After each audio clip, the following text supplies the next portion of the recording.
I've realized through a lot of the work I've been doing on my course and some other hopefully exciting projects down the road that fear is the driver of so many of our difficulties in our lives.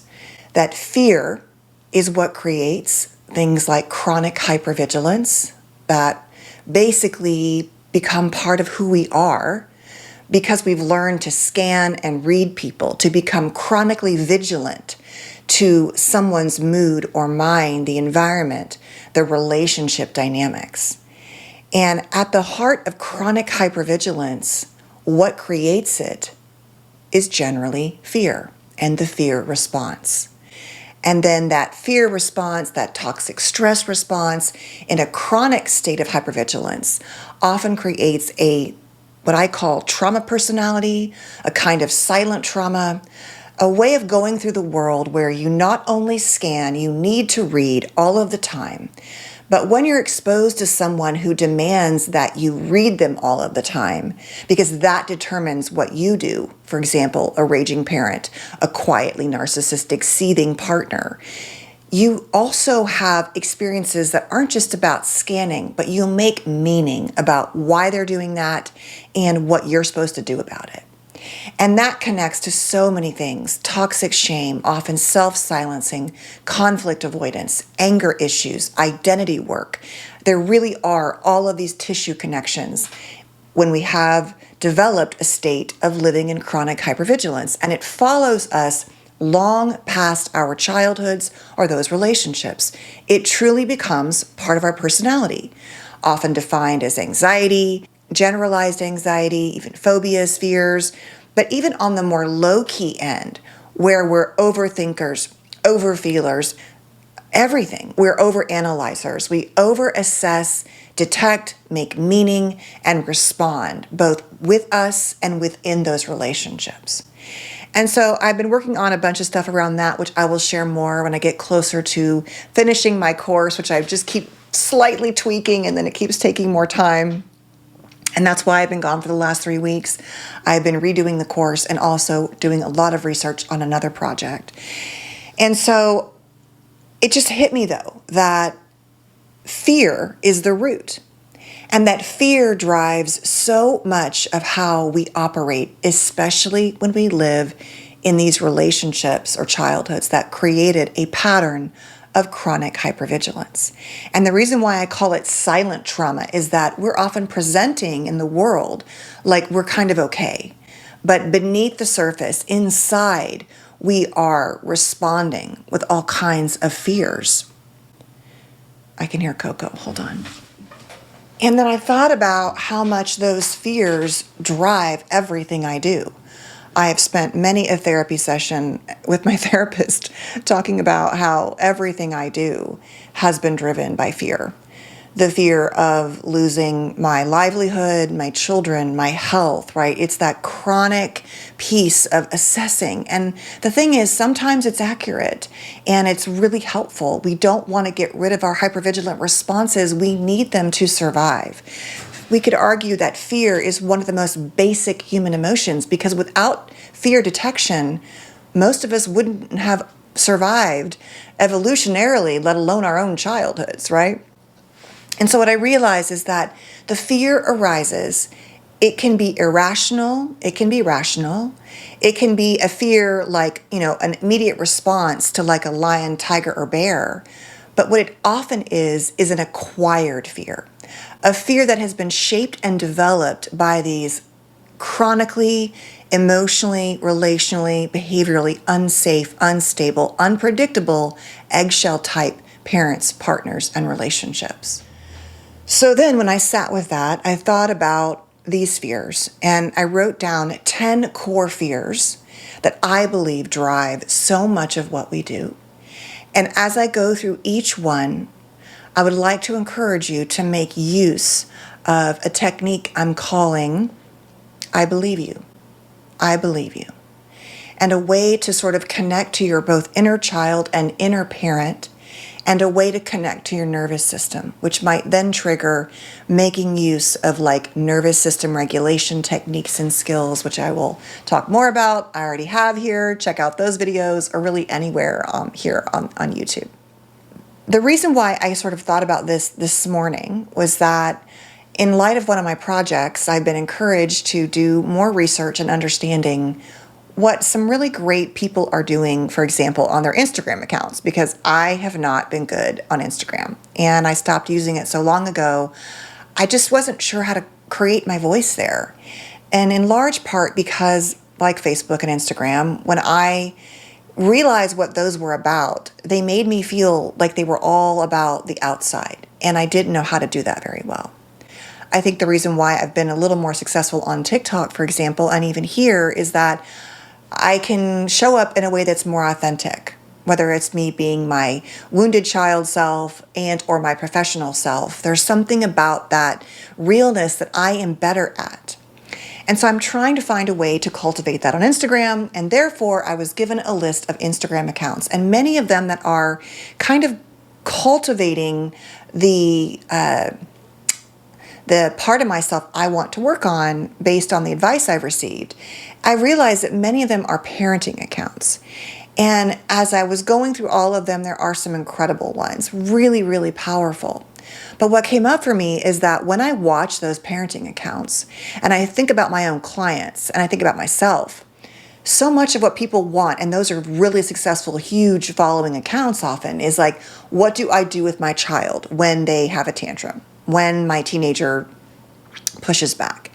And what I've noticed is that while we need those, in a lot of my own clients and in myself, we might be saying the things to our children, but those parts of ourselves are also not healed, unprocessed, are still very much afraid, are wounded. And so to say to your child something like, tell me more about that, to get curious, to say those words means you have to be ready for what it triggers and brings up in you. And if not, you're more likely to say things like, oh, don't worry about it, you're fine, to solve the problem for them, to send them away with their own big feelings, go to timeout and work that out, to scream something back. I mean, we all get triggered and we've all done all of these things, but we know that that isn't about cultivating connection with our kids. And I would argue we cannot do that without connection to ourselves. And so I thought what we really need also is just as much inner parenting, remothering, as I've talked about.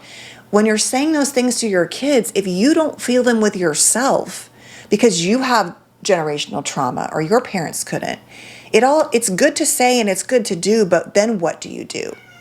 Even if the image you're giving to your child is, I'm fine, while you're saying, tell me more. If tell me more is triggering you, what do you do with that? So I was thinking about the techniques that go through and help, like our own sense of calm and self. And I really do feel like the techniques that where you take your hand and you place your hand over your heart or anywhere on your chest, either one or both hands, things like tapping and rocking.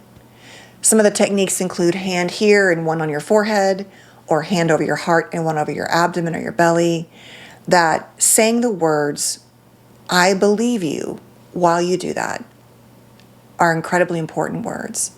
Because what's being triggered is often that child that didn't feel listened to, that didn't feel heard, that wasn't validated. In other words, not believed. Your feelings are, a child's, they don't matter. If you want something to cry about, I will give you something to cry about. None of that validates.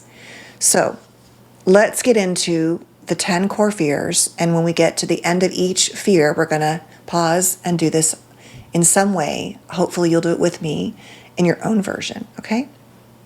The first one is, and they're all really driven by this idea of I'm scared. They're all driven by fear, as I said. The first one is, I'm scared I can't do it. I can't do what? I can't make the money, be the parent I want to be the person I want to be, follow my dreams. I can't handle someone's feelings. I can't do it. I'm scared I won't be able to do it. And often it's about stability. Like I'm saying, I often think like, well, my parents both lost everything in their 50s. This is a big trigger for me. And though I don't think about myself that way, I do know that what drives me from an almost fear state to keep showing up, to keep pushing, to be scrappy, as my therapist says, is really about fear. It's not even about some big dream most of the time. It's about, I have to survive. But the evidence is that I'm not living paycheck to paycheck in this moment. I'm doing okay. I'm not living, with a huge retirement. Don't really have that like most people. But the fear gets triggered that I'll get sick. I will become chronically unable to work. I'll lose everything. I can't do it. So fill in the blank for you. What are your triggers for what you think you can't do? Those big fears that you think, what if I can't do it? The wound here is something like this. I won't survive it. I won't survive it. I won't be able to do it because I won't survive it. So, take your hand, acknowledge what that feels like, that fear, and tell yourself, I believe you. I believe that you feel you won't survive. I hear you. I believe you. And then I want you to tell yourself some version of,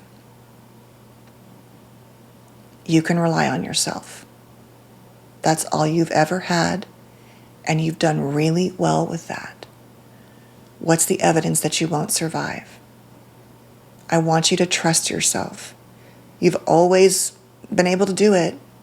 You've always survived so far. You will survive. But I believe you that that's triggering and scary. Big breath. Longer exhales than inhales. Take your time and pause here if you want. Let's go on. The next one is, I'm scared you're upset with me. I'm scared that you're mad at me. I'm scared that you don't like me. I'm scared I'm just going to get in trouble. Now, oftentimes in our own childhoods, we did get in trouble a lot. Our emotions weren't allowed or able to be heard. We weren't taught how to handle someone not liking us. We were told, don't pay attention to it. They're just jealous. Get over it. That might all be true, but it's about what it triggers in you, not just about why they are doing that to you, why they're not being nice to you, why your parents are screaming and yelling at you. There is no internal narrative inside for how to handle that. How do you handle it with yourself? And so I think what it triggers is, I'm in trouble because I'm bad. I'm unlovable. I'm unworthy. That core wound that is so key to childhood trauma and unsafe relationships.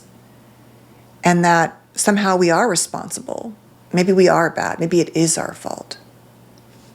So take your hand. Do this of your belly, whatever feels right to you. I believe you that you're afraid of being in trouble. I believe you that it's scary when someone is mad at you. I believe that it hurts to feel like you're just out there trying to figure out who likes you, who doesn't, who's going to judge you, that someone might get mad at you, and what mad feels like might be really bad for you in your childhood. I believe you. Now, some version for you of, I'm good inside. I am good inside. I might have wounds and flaws and imperfections, but I'm good inside. I'm not bad.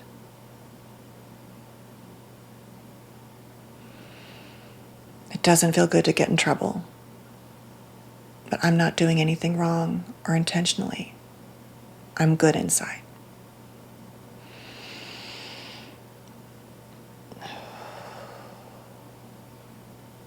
Take your time again. Number 3, I'm scared I'll be rejected. I'm scared I'll fail. How was failure handled in your childhood? What are the stories around rejection? Were you left out of friend groups? Did you not make certain teams? Maybe your parent couldn't tolerate when you were rejected, and so they tried to do things for you, or they blamed you, or overly problem solved you, or projected upon you. Well, you're not trying hard enough. Well, if you didn't do this or that. And yeah, maybe there was some feedback there, but it wasn't about that. And so what it triggers is, I won't be enough. No matter what I do, no matter how hard I try, there will be some people or lots of people that will think I'm not good enough. Let's do it again. I believe you, but it feels like you're not ever going to be good enough. I believe you, but you are enough. You are enough.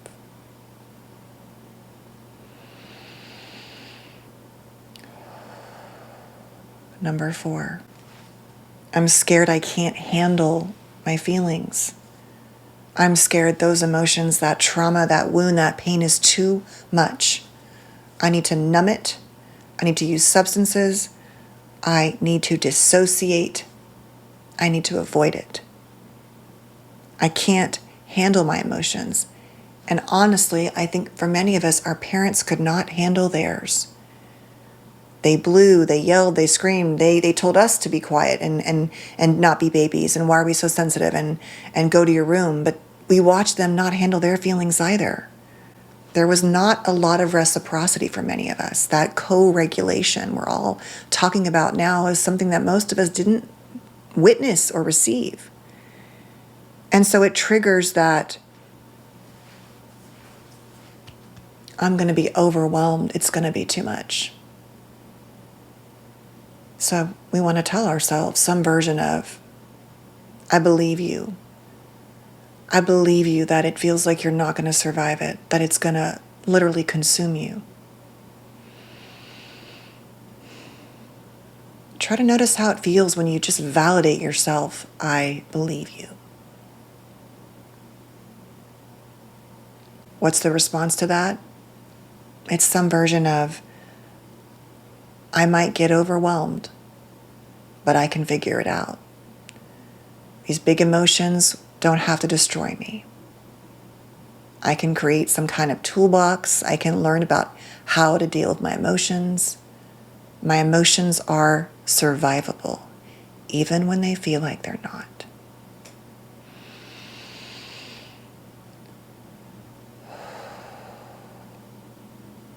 Number 5, I'm scared I can't handle your feelings. This is a big one with our kids. When they come to us crying, it's hard when they're little, but I think when they're little, it feels like if I hug them or hold them or say the words the parenting coaches tell me, they'll be okay. It can trigger our nervous systems a lot, especially crying and rage and anger and tantrums. But I found that once your kids get older and they are facing things that you faced, rejection, fear, depression, anxiety, things that you just can't hug it out and solve or distract them and go get a cookie and go watch a show, that it can trigger that your feelings become enmeshed with theirs because it feels like their big feelings are also your big feelings. And when you love your kids big, it's hard to separate that.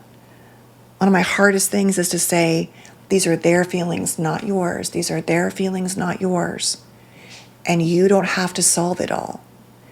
So many of us, we know this, listen to solve. We start telling them what to do, or I do this sometimes, giving this sort of like therapist assessment. My daughter will say, Mom, I just need you to just hug me, just listen sometimes. You know, because of being a therapist, I can go into all those other parts. And sometimes we need those parts. But the point is, if I'm not mindful, it can feel so consuming. And so it might be your husband's, your wife's, your partner's feelings, your kids, your bosses, your spouses. And so you want to send them away, shut them down, problem solve them, pretend they don't exist. But it isn't just about what's happening for them. It's often about what it triggers in you. It's scary. What if my child becomes dangerously depressed?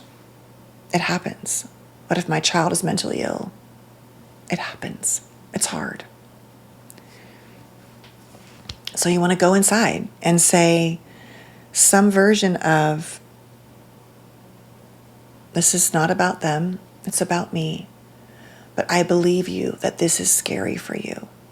I believe you that this is hard. You can handle whatever comes up. But you must separate. These are their feelings, not yours. You can ask, do you need support? Do you need me to help problem solve? Do you want me to just sit beside you? But that their feelings, your feelings, though they feel like mine, are not mine. And I can tolerate and handle your feelings, their feelings. Big breath. That is a big one. Number 6, I'm scared that my voice won't matter or that I will be judged, so that I'll be mocked or minimized. This is often with our parents where they couldn't handle these insecure feelings we had, and so, or we challenge them, right? They're like, I'm the parent, you're the child, you don't get a say in this. It's like we were told that our voices didn't matter because we were kids. They didn't. It's for so many of us. And so what gets triggered is that I will be irrelevant, that I won't matter, that no one will value me. So the connection is, I believe you, that it really is scary when it feels like people are going to reject you. You're going to make content online. They're going to call you cringy. They're going to judge you. They're going to laugh at you. Yeah, they might. They probably do sometimes, especially those who don't want to see you succeed. So what? It doesn't feel good. It is scary, though. It is scary. Nobody wants to picture that. But I'm laughing because if I let all of that hold me back, which it did for most of my life until I made content in my 50s, my fear of that, you don't get to experience the joy of all of that, the connection that it brings when you make yourself vulnerable to being your real self in your job, online, with your kids, anyone. But I know that it's scary. I believe you that it's scary. And what's the answer here, or the word? Some version of, but who decides my worthiness? Who decides my value? I decide if I'm relevant. I get to decide that. You don't get to decide that. That's my internal world. Everything else has nothing to do with me. But I believe you that it's scary. I just don't want it to hold you back.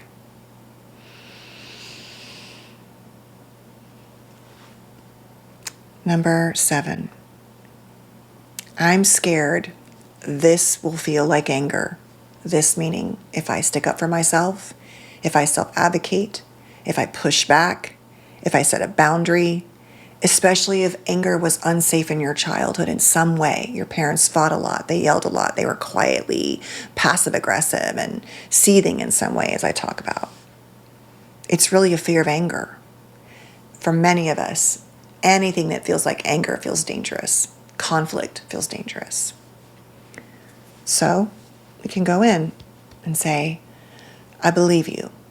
I believe you that anger is freaking terrifying.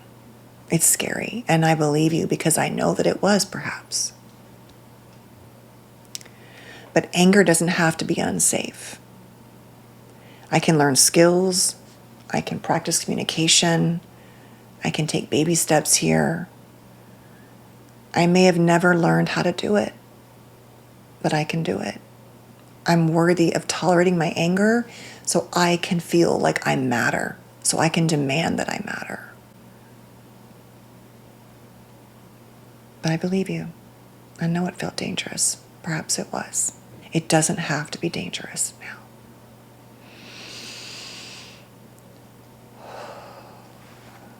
Number 8, I'm scared you will leave me if I stick up for myself, set a boundary, ask for what I need. I'm scared I will be alone. What's the root of that? Honestly, I think it goes back to very early childhood. I'm scared I will die if I'm left alone. I'm scared I won't make it through being alone.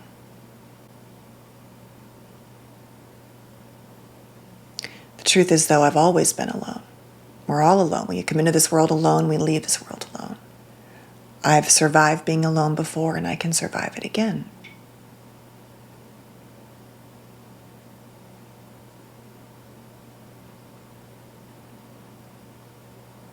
Maybe for you, it looks like neglecting yourself. Whatever it is, you're scared that if you create a space for what you need, you will be alone. I believe you that that's terrifying.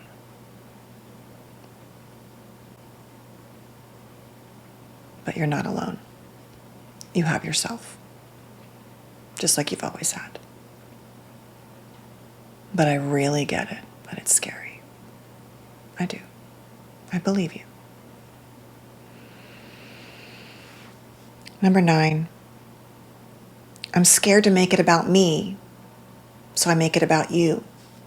That's people-pleasing, fawning, compulsive caretaking.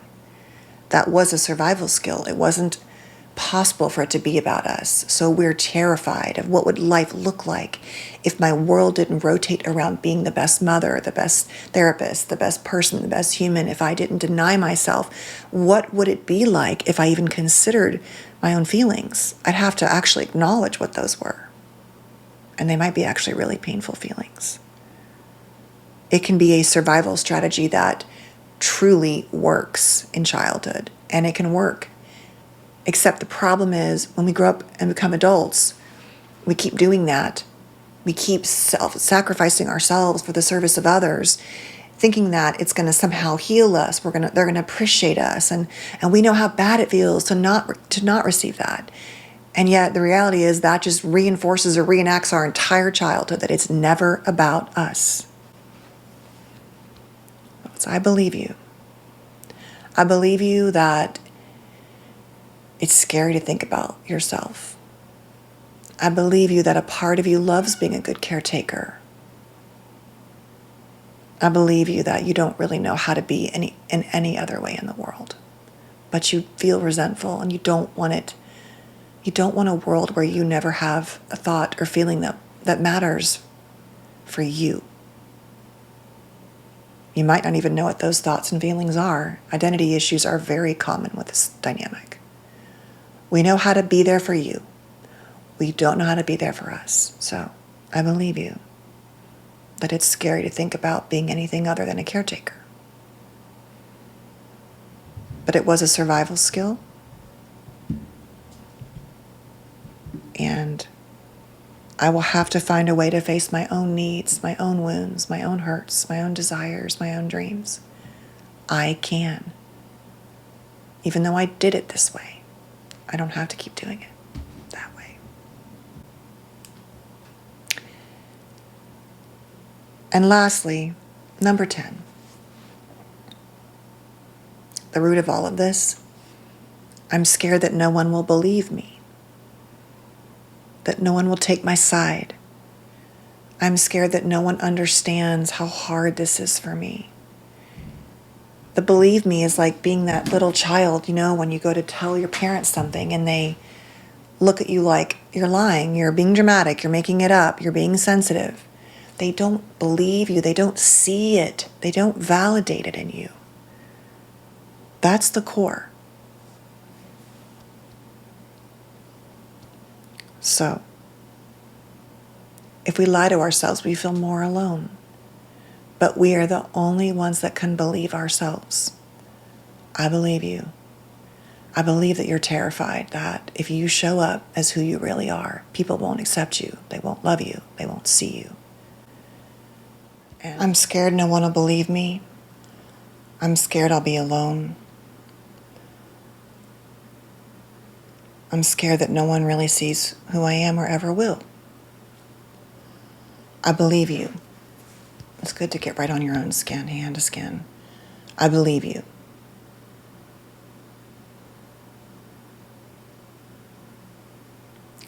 But I also trust that I've always faced everything I've gone through so far. And I have to believe in myself first and foremost. But I know it's scary. I'm scared I'll be that little child again that was alone, that longed for safety or security, or I'm scared I'll be that divorced spouse and no one will believe how hard that marriage was. People will judge me. I'm scared that no one will believe how hard my parenting is, how hard my job is. I feel like no one believes how hard life can be for me. Those are often the narratives we have. But no one else has to believe it but you. And if you can validate it to yourself, it is the first step and the biggest step in beginning to heal these fears that dictate so much of our lives. We all know that these fears are more often than not irrational. They're acquired fears that were shaped and developed, that the likelihood, objectively speaking, is not that high of these fears. But fear is running our lives, and in some essence, we need it to. Without fear, we don't pay attention to a mole that looks weird, and we think, I should go to the doctor. Without fear and that gut check, sometimes we might make decisions that we wished we hadn't. It might lead us, you know what, I'm going to actually get in my car quickly and lock the doors. Fear might tell us that this relationship is never going to go where we want it to. Fear might keep us in it and miserable. Fear might hold us back from our dreams and being cringy and taking risks. Sometimes we need to say, maybe you want to redo that. You should be a little concerned there, not afraid. But so much of the time, it is completely running our lives. And it has been shaped in our nervous systems because we were in environments that sculpted us into living in fight or flight. It's not the same to have a childhood where you have really unpredictable, unsafe caregivers. Your fear response is not going to be the same for the most part as someone else's who had secure attachment. They're probably going to do a more reasoned, well, not all the time, but more thoughtful approach to fear. But when you live in that space where everything bad, everyone's mad at you, everything's going to fail, no one believes you all of the time, it literally keeps you in that chronically activated stress response. And you know this from all those studies, like the ACEs studies on the adverse childhood experiences and events, where childhood trauma tends to lead to a much higher risk of a lifetime of chronic illness, both mental and physical. Our nervous states have been overly activated. So, alongside getting really in touch and validating yourself in an activity that lets you connect to self, do some breathing, work towards getting your body into a more connected ventral vagal state, a reflective state even. It's hard to reflect. You're just assessing threat.